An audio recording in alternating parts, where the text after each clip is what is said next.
umaga guys, ito nga pala yung daanan papuntang Laguna to Tagaytay. Hindi ko masyadong kabisado dito ang lugar na to.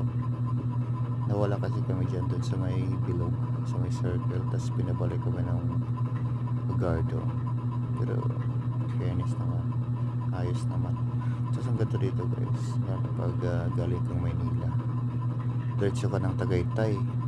Ganda po, parang nanibago lang ako. Ito pala yung smash ko na 110 dati. Lupit yan, kahit maliit lang. Medyo mahina talaga siya, karakter natural 110 lang yun. Pero pag nasa dulo na, bilis na yan.